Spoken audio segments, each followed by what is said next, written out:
tentativa do crime de furto. O crime de furto, ele admite a tentativa, ok?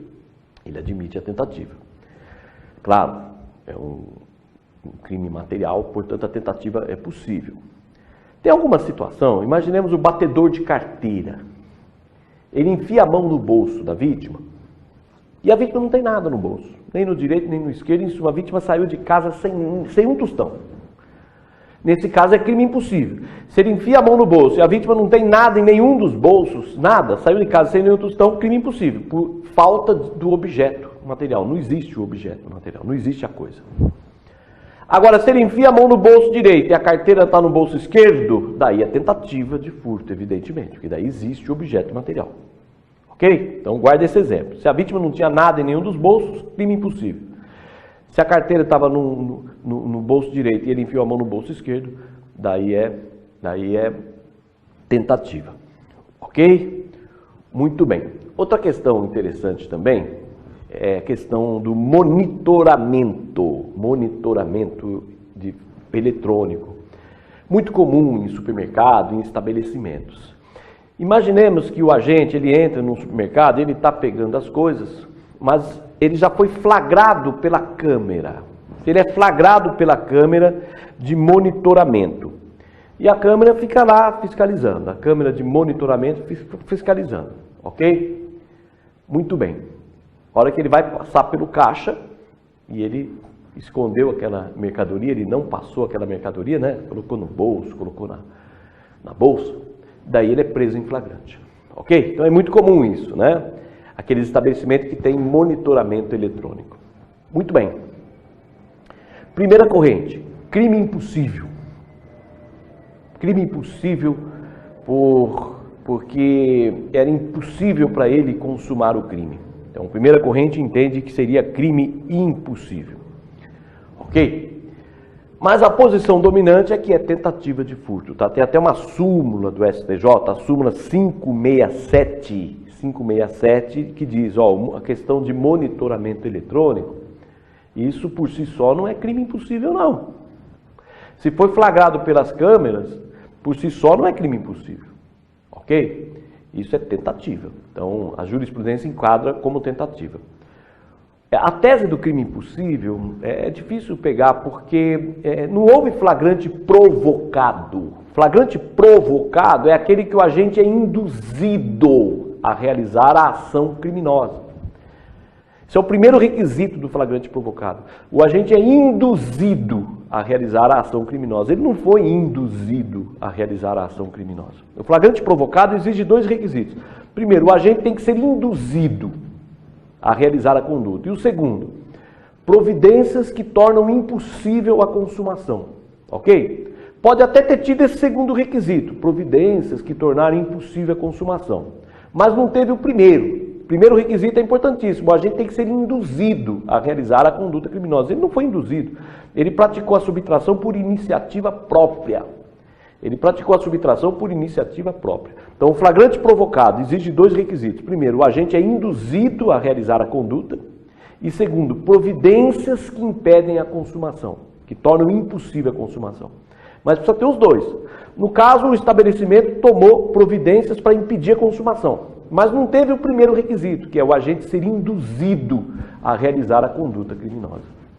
Ok? Então, nesse caso, o crime, houve sim a tentativa de furto.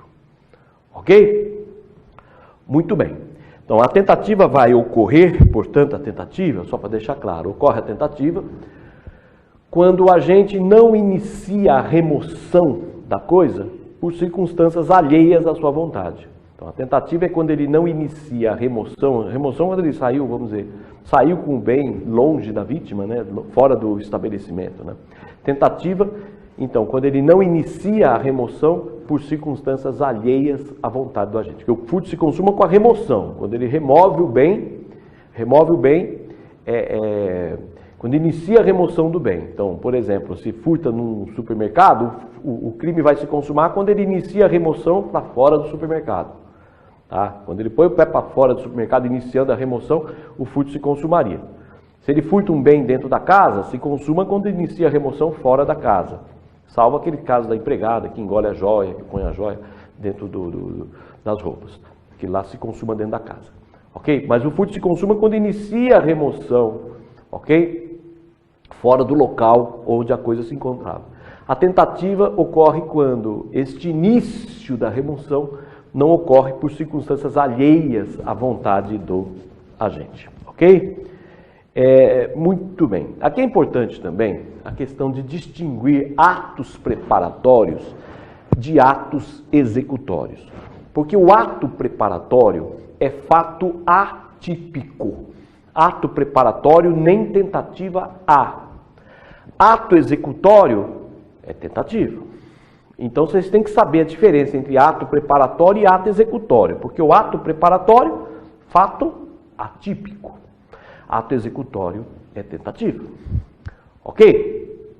Daí nós temos duas teorias importantes aqui. A primeira teoria é a teoria formal objetiva. Teoria formal objetiva, que diz: só há ato executório quando a gente inicia o núcleo do tipo. Então, só há ato executório quando a gente inicia o núcleo do tipo. Isto é, quando ele toca na coisa, quando ele começa a subtrair, leia-se, quando ele toca na res furtiva. Portanto, para esta teoria, só há ato executório quando a gente inicia o núcleo do tipo, isto é, o verbo subtrair. Isto é, quando ele toca na coisa. Quando ele tocou na coisa, iniciou a execução, seria a tentativa. Antes de tocar na coisa, seria ato preparatório. Fato atípico. Para essa corrente, antes de tocar na coisa, ato preparatório, fato atípico. Exemplo. O ladrão é flagrado arrombando a porta para entrar na casa. Arrombando. Fato atípico. Fato atípico quer dizer não pôs a mão na coisa. Flagrado arrombando. Flagrado já escalando em cima do telhado. Fato atípico, porque ele não pôs a mão na coisa. Flagrado dentro da casa, mas ainda não pôs a mão em nada. Fato atípico. Fato atípico. Se ele é flagrado antes de pôr a mão na coisa, fato atípico. Seria um ato preparatório. Então, flagrado arrombando, escalando ou dentro da casa. Arrombando, escalando ou dentro da casa, mas sem ter posto a mão em nada. Isso seria para esta teoria, para a teoria formal objetiva, fato atípico. Seriam meros atos preparatórios. Ok? Segunda teoria, que é a dominante, teoria objetiva individual. Teoria objetiva individual, essa teoria, desenvolvida por Hans Welzel, apoiada por Zaffaroni, Pierangeli. Então, essa teoria objetiva individual, ela diz o seguinte: ato executório abrange o núcleo do tipo e aqueles imediatamente anteriores. Vamos anotar? O ato executório abrange o núcleo do tipo e aqueles imediatamente anteriores, que revelam de modo, grifem, inequívoco, a intenção criminosa. Ok? Então, o ato executório abrange o núcleo do tipo e aqueles imediatamente anteriores que, de acordo com o plano do agente, revelam de modo inequívoco o seu propósito criminoso. Ok? Assim, arrombar já seria tentativa, que é um ato anterior, imediatamente anterior ao subtrair. Arrombar. Escalar, tentativa. Já estar dentro da casa, tentativa. Então a tentativa pode ocorrer antes de tocar na coisa, pode ocorrer com aqueles atos imediatamente anteriores que revelam, conforme o plano do agente, a intenção criminosa. Quer dizer, o arrombar já revela a intenção de subtrair, o escalar já está no telhado, já descendo, já revela a intenção criminosa, já está dentro da casa, abrindo gaveta, procurando, não pôs a mão em nada, mas já revela a intenção criminosa. Então isso já seria tentativa, conforme a posição dominante. O nosso penalista, Heleno Cláudio Fragoso, foi um grande penalista, um dos maiores penalistas, o Heleno Cláudio Fragoso. Ele já dizia em sua obra o seguinte: quando a gente inicia a qualificadora, já há tentativa. Se inicia a qualificadora, já tocou qualificadora de arrombar, destruir o obstáculo, já é tentativa. Escalar, quer dizer, o início da qualificadora já tem que ser caracterizado como tentativa. Ok? Muito bem. Agora, se o ato não revela por si só a intenção criminosa, daí é ato preparatório, fato atípico. Então imaginemos, o ladrão foi surpreendido apertando a campainha. Ele queria saber se tinha gente. Apertando a campainha. Apertar a campainha revela intenção de furtar? Resposta: não. Apertar a campainha não revela intenção de furtar. Então, apertar a campainha é fato atípico. É fato atípico. Ainda que ele confesse que ia furtar, é fato atípico. Porque o direito penal não pune o pensamento. Não pune a intenção. Não basta a intenção. Tem que ter um ato exterior que seja de execução. E apertar a campainha não é ato de execução. Então, é fato atípico. Agora, o ladrão é surpreendido no quintal da casa da vítima. No quintal, é tentativa ou é ato executório? Isto é tentativa ou seria ato preparatório? Então, precisa verificar o caso concreto, né? Estar no quintal, em princípio, me parece que é um ato preparatório. Está no quintal, está lá, perambulando pelo quintal. Em princípio, me parece que é um ato preparatório.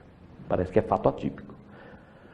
Ok? Entretanto, para chegar até o quintal, ele pulou um muro, ele arrombou um portão, daí já seria tentativa. Se para chegar até o quintal, ele praticou um ato que revela a intenção criminosa, ele praticou algum ato que revela a intenção, como arrombou, escalou, daí seria tentativa. Agora, simplesmente está lá perambulando pelo quintal, em princípio isso me parece, e a jurisprudência dominante também entende assim, que seria ato preparatório. Ok?